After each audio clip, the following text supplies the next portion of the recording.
This is Find Your Dream Job, the podcast that helps you get hired, have the career you want, and make a difference in life.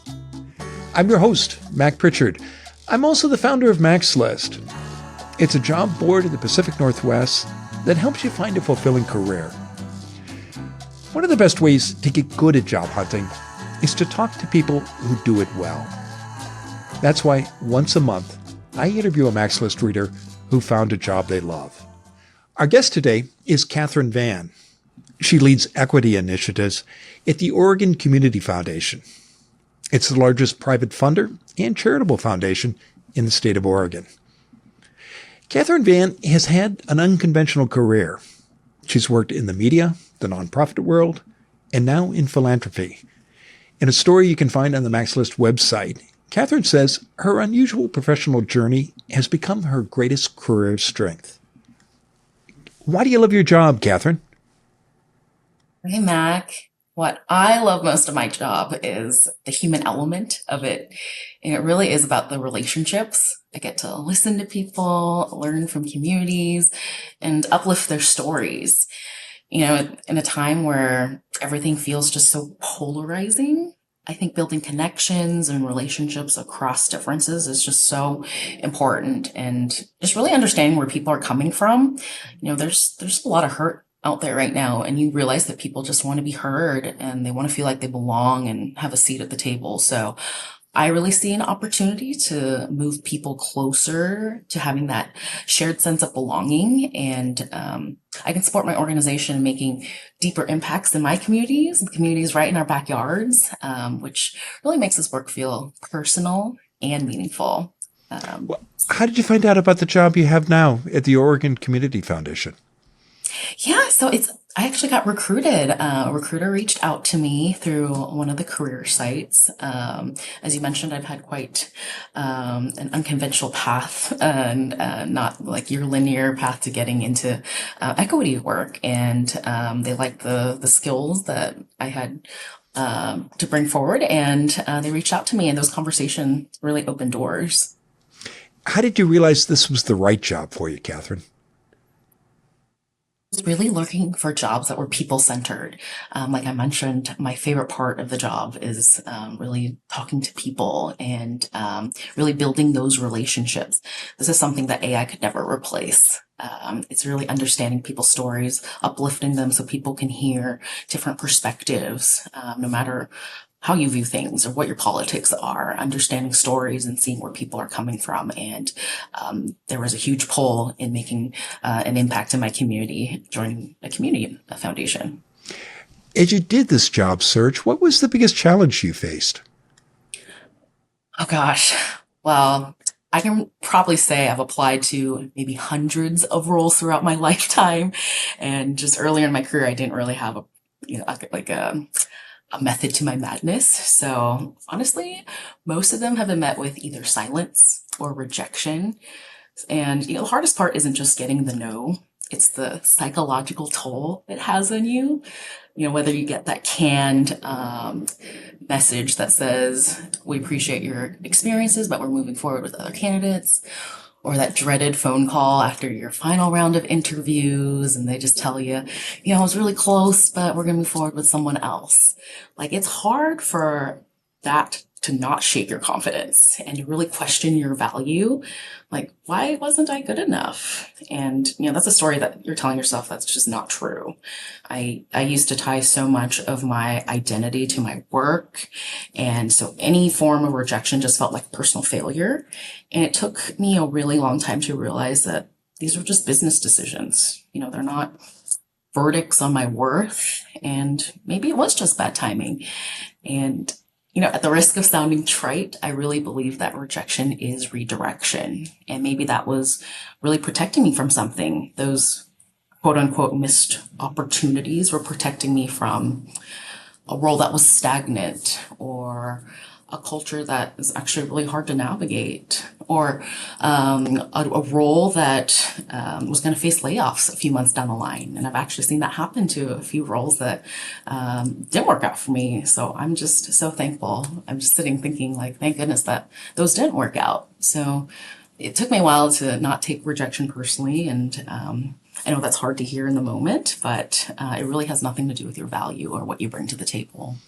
No, it's a common experience. You're not going to hear yes for every job you apply for. So it's something I think every job seeker struggles with. And when you started looking for work this time, that the journey that led you to this position, you just returned from a maternity leave, and you wrote about this in your story for us on the Maxlist website. And when you came back from maternity leave, you faced a layoff. What was the first step you took after being laid off? Really just had to take care of myself. If you ever had a child or went on maternity, paternity leave, you have so many emotions. There's so much stress going on in your life. You're just overwhelmed. You're also really vulnerable and you're in such a fragile state. So coming back and realizing that you don't have a job and this is your livelihood, it really is jarring. So I really had to take care of my mental health and just reground myself and figure out, okay, what's my next step? So I just really had to slow things down to make sure that I was ready. They always say, put your mask on yourself before anyone else. So taking care of yourself and making sure you're okay before you proceed. Yeah. How did you stay focused during that period as you were taking care of yourself? I keep coming back to this, but it's all about the relationships. A key for me in realizing that the job search isn't just a solo sport. It's really a team effort, and that's based on the relationships you have. So almost every major pivot I've made, going all the way back to high school, my first job, they came through a referral. So whether it was a friend, a former colleague, or a recruiter reaching out to you, those conversations really just opened doors for me and led you to a different path. When I transitioned out of my career in news, I really had to stop what they say is spraying and praying, and really just being intentional about what I was looking for. I had to step back and look at my journalism background and try to find out what my superpower was, which I found out was just taking really complex ideas and turning them to really digestible, approachable information. So once I figured out how to frame that for the corporate world, the job search just kind of clicked. I had to stop asking, who's going to hire a reporter, and turned it into who wouldn't want a storyteller who can simplify complex ideas.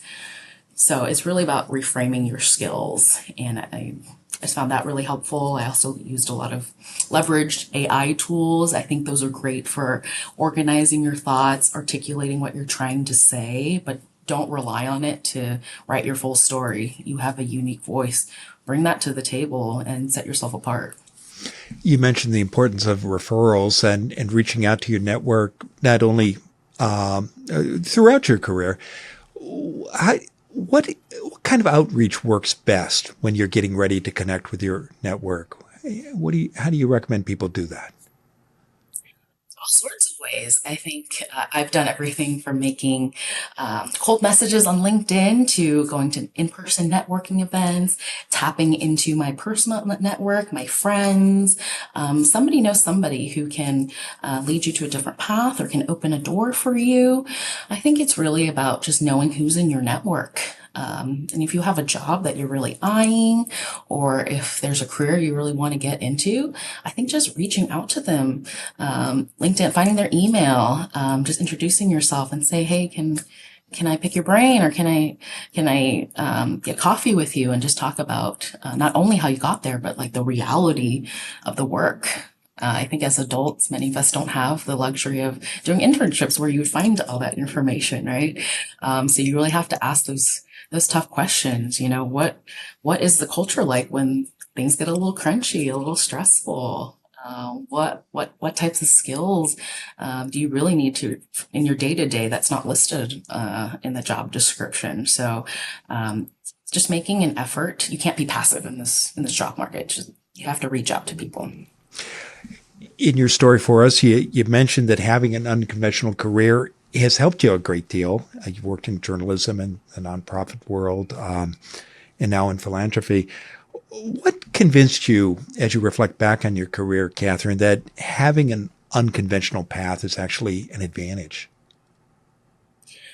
it's unique to you. It's my experience that no one else has. I have a particular skill set that I've learned from every single job I had, from that very first job in high school to where I am right now. I've learned something through every job I've had, every rejection I've had. It's really just understanding what your dream job is and what your non-negotiables are. I remember I mentioned that I was a reporter, and since I was a kid, just being a news reporter was everything I wanted. So when I finally decided to step away from the newsroom, it really did feel like such a shift in my identity. So I realized I couldn't just find any job. I had to figure out what my why was, what my new why was. So it helped that I just sat down, I made a list of dream attributes for my job and a list of deal breakers. And I knew I really wanted to make an impact in my community and to find a place with real growth opportunities and a place I can tell stories. That's something I was really firm about. But I was also sure I didn't want to do the 24/7 grind anymore. Work-life balance was a non-negotiable for me. So, we spend a majority of our waking hours working and being with our colleagues. So finding a culture where you like the people as much as the mission is also really important. So figuring that out through every step of my career really makes me unique and stand out. You've mentioned storytelling a number of times, and you started your career as a journalist, of course. What's made storytelling such a strong thread across each of your career moves? Every person has a story. Every person wants to be heard. Some people just don't have a chance to share those stories. And I've been very intentional about uplifting those stories. I got into the news because I wanted to uplift marginalized voices and tell their stories and help people understand where their neighbors are and where they're coming from. I think especially in a time like this, understanding where people are coming from is really important. You may not agree. I'm not trying to change your mind, but understanding how they got to their viewpoint can help you move forward. And I think that'll never go away. That's something AI will never take.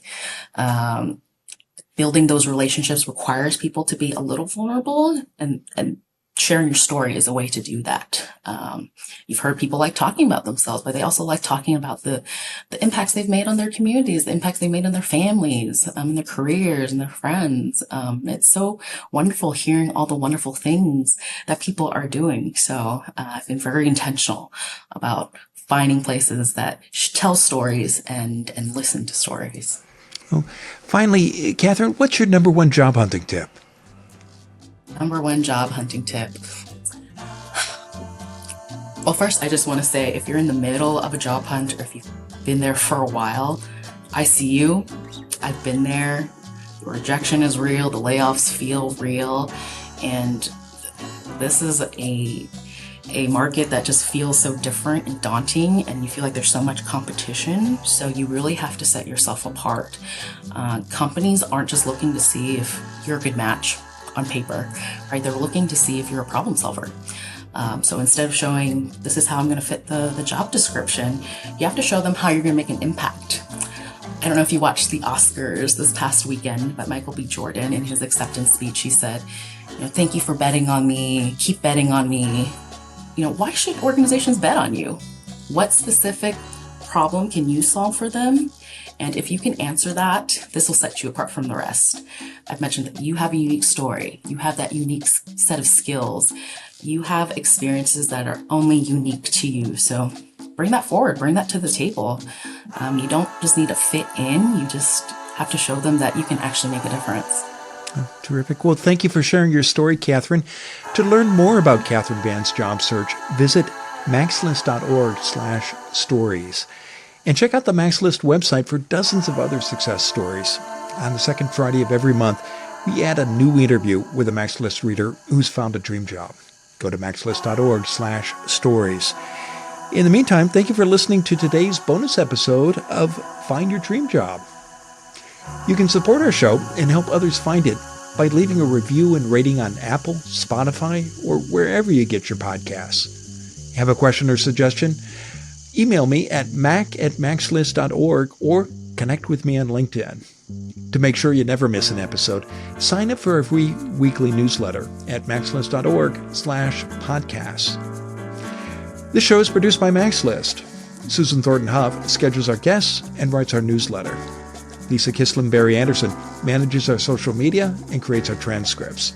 Our sound engineer and editor is Megan Hattie Stahl. Our music is by Freddie Trujillo. This is Mac Pritchard. See you next week.